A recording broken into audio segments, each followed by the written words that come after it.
Welcome back. Before we take a look at the day's business news, let's take a look at the stock indices across the GCC.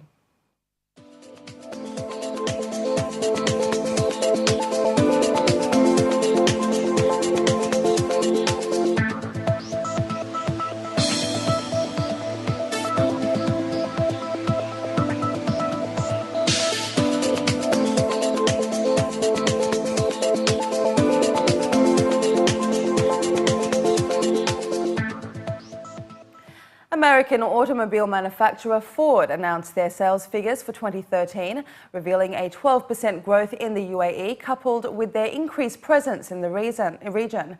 The sales figures were revealed today and come after Ford had recently announced the opening of their regional office in Dubai for the Africa and Middle East market.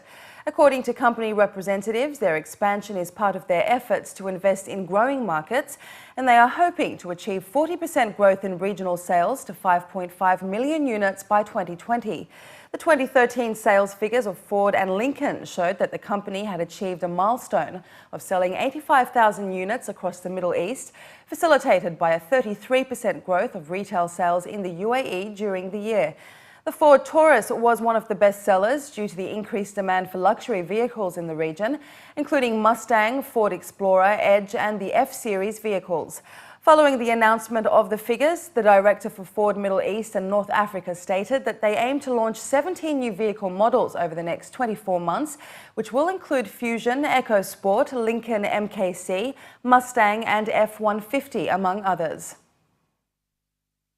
UAE is the second biggest market in the region after KSA, so it is a very important market for us. Last year we did close to 16,000 units and we expect that we'll continue to grow. Lincoln, for example, did exceptionally well here. We almost doubled our Lincoln sales last year, and with the introduction of more new Lincoln products, we expect that growth to continue. So we are very excited about this growth. There is competition. There's always competition, and I think there is good competition, which is healthy for the industry and it's also healthy for the customers. And I'm confident that the products that we are bringing, not only these new products, but also the technologies. I talked, about the 1-liter EcoBoost engine, for example, which has won the Best Engine Award last year and the year before that. So we're continuing to invest in products, in technologies, and in powertrains, and we think that will give us and the customers a better product and a better service. We want to concentrate on bringing the best products and technologies, and that's the reason for setting up this region. We think that our volume and market share will be a result of, one, bringing the best products, and number two, giving the best possible service through our dealers, and to us that will drive the growth. A forecast by leading global business research and consultancy firm RNCOS stated that the UAE's healthcare industry is poised for a 16% growth in 2014, equivalent to $14.6 million.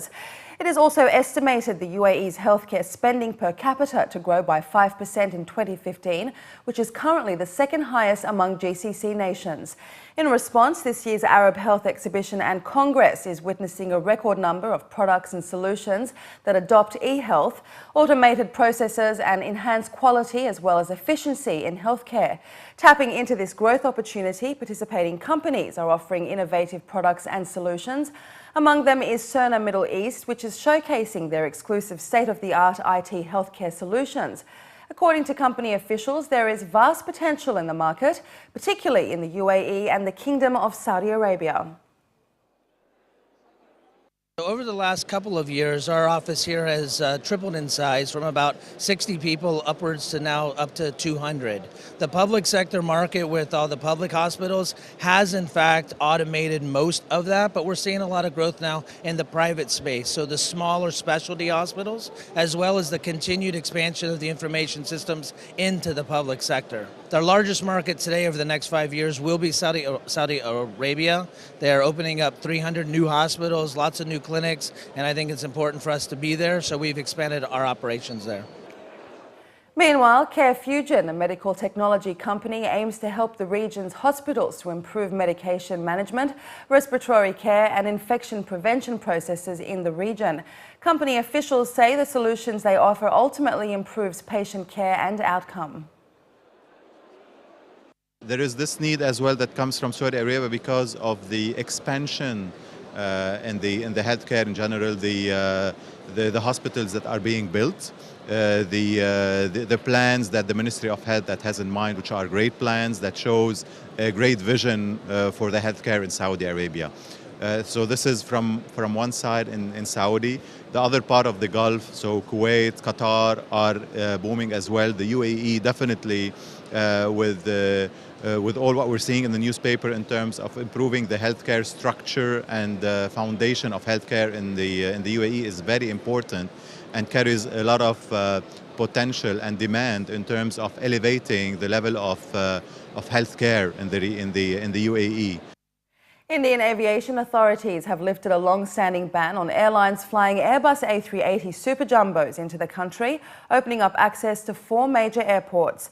Operators of the double-decker aircraft, which include Dubai's Emirates Airline and Germany's Lufthansa, will now be able to fly the jet into hubs including Mumbai and New Delhi.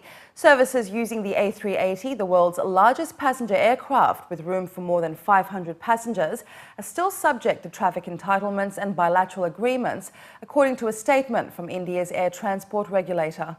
Previously, carriers were banned from using aircraft larger than Boeing 747 over concerns that the increased competition would hurt state-run Air India and other domestic operators.